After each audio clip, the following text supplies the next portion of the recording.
Hello everyone, so welcome back again to another amazing episode. So here we are going to continue our discussion about the quinolines. If you remember in our previous video, we have started talking about the few synthesis methods and mechanisms of quinolines. So I will put the link here in case that if you have missed that video, you can go through this playlist and see whether is there any kind of video that you might be interested in. If there is, so you can watch it and gain some new knowledge for yourself. Now in this video, what we are going to do is we are going to focus on Friedlander synthesis. So I'm very sorry if I'm pronouncing this word incorrectly. Mostly these words are the scientist's name, the man who invented this mechanism. They have this name for the honor. Now for this method, there's a small difference when we compare this method to our previous methods. One is that here we have two mechanisms, one for the acidic medium and other for the basic medium. So I have drawn the structures for the simplicity, so we can easily focus on the mechanisms and arrow position diagrams in our discussion. Now initially we have this compound. This is the reagent that we are going to use to synthesize quinolines. Now at first step, what we are going to do is we are going to use another ketone, right? Here this is a ketone along with another reagents like sulfuric, conch sulfuric, and we are going to heat it. Finally we have CH3COH.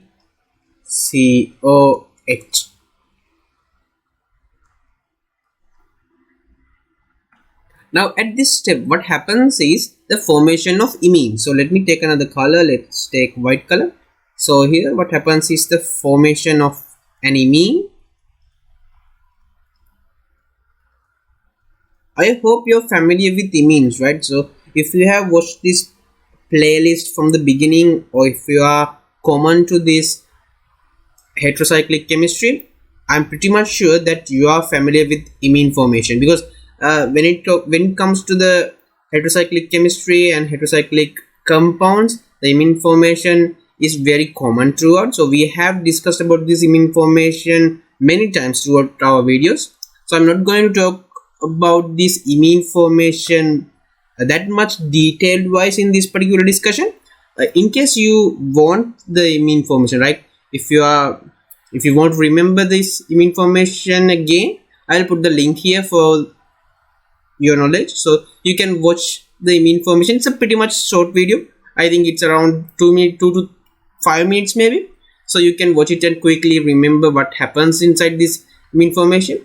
So in short sense, what happens is the nitrogen, you know there's a lone pair. The lone pair will come and attack this carbon, and then the oxygen and 2 hydrogen will be removed as water molecule.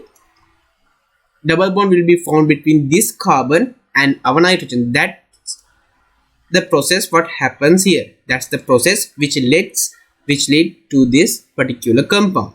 Now we are in this particular position. To simplicity, if I number this segment 1,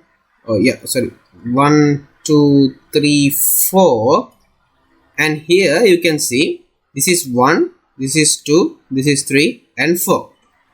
So this is very important, right? When it comes to the mechanism, you always have to understand how the segments combine together, like in which place. That's very important, because in your exam this might not be the exact segment that you may be faced.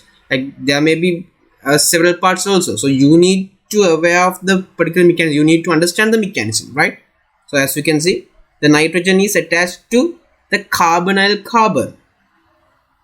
So here we have this compound now, and now what happens is proton transfer. So hydrogen on this position will be transferred to the nitrogen, right? Yeah, I have missed the hydrogen. Okay, here the hydrogen is on this position now. The double bond is been shifted to this particular position. Now the cyclization happens.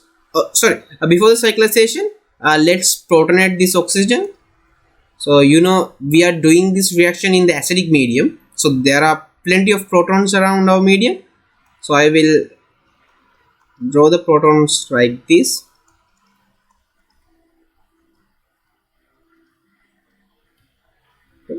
Now here, as you can see, our oxygen is being protonated.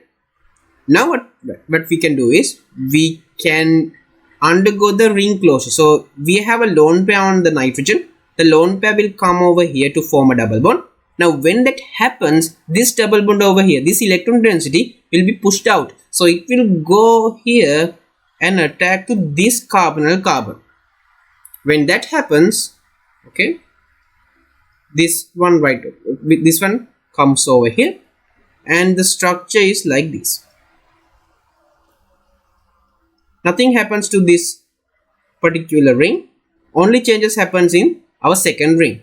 So here you have the same pH and nitrogen is there, and you have a double bond. Now because double bond is being formed between the nitrogen and carbon, and you don't have a double bond between these two carbons. As you can see, the electron density of the double bond is being shifted. So there's a new bond is being formed between these two carbons. As you can see, this position and this position, the new bond is being formed, and here you have oxygen and hydrogen. And for our last step, what happens is a removal of water molecule. That's how a double bond is being formed in this particular position. Here we have a quinoline derivative. So the yield of this particular reaction is around 88% in our acidic medium, right? In our acidic method. Now let's move on for the basic medium. Like we can do the same reaction, we can do the same thing in basic medium. Only difference is we will get a different product, and also the mechanism will be slightly changed, but the base is the same, right? The base, or otherwise the concept is the same. Only change that happens in the basic medium is a position that's going to attach with your ring. Yeah, just come along with me, right? Okay, as you can see here, the first step as usual is the imine formation. So before I draw the structure after the imine formation. Let me mention the conditions for this particular method, this particular part. So we are using a basic medium, so you need a base. We have potassium hydroxide in aqueous medium, and also we have ethanol, right? And at 0 Celsius. I hope you can see the difference, right? In here we are heating the medium, right? In acidic medium we are heating the reaction mixture, but in here we are not heating it. We are maintaining a very low temperature around 0 Celsius. Okay. Now after the imine formation, so let me draw the structure. There's a slight difference between in the acidic medium and in the basic medium. So this is the structure that we have.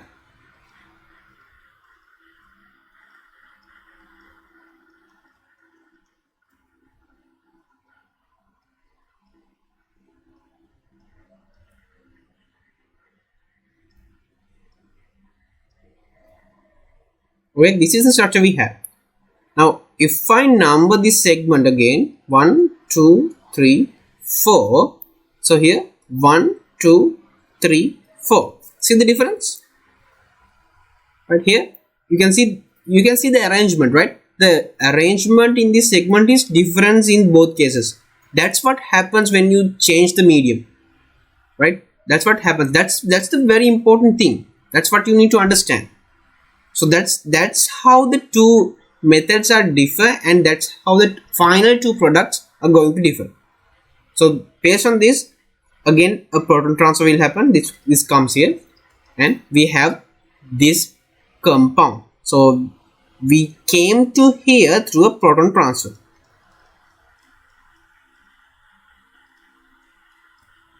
Okay, now we have this. Then the same thing happens. I hope you're familiar with it now. This comes here, this goes here, and OH is being formed, and then water molecule is being removed to form a double bond between these two carbons. So we have our quinoline derivative. Now when it comes to the yield, right, here we have 71% of yield.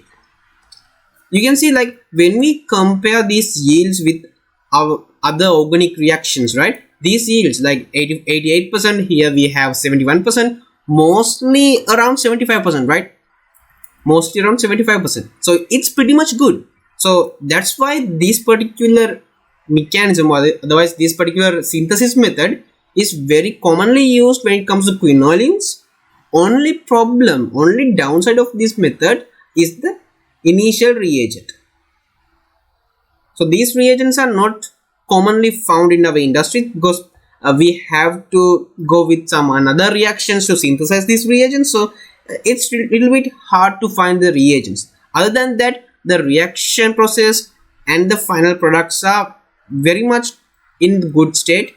So when it comes to chemistry, right, when it comes to chemical applications, if we have the reagent, then this particular method is very suitable to synthesize quinolines.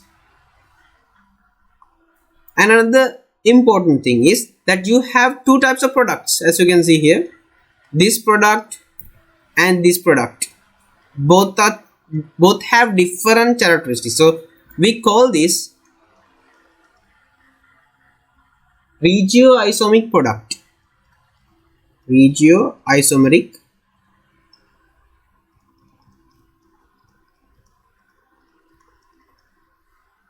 So we have two different kind of products in two mediums, in basic medium and our acidic medium. So I hope it's fine for you. If you have any point or any step that might be unclear to you, or if you need any further clarifications, please feel free to comment below. I will try my best to answer those questions, and I will try my best to help you.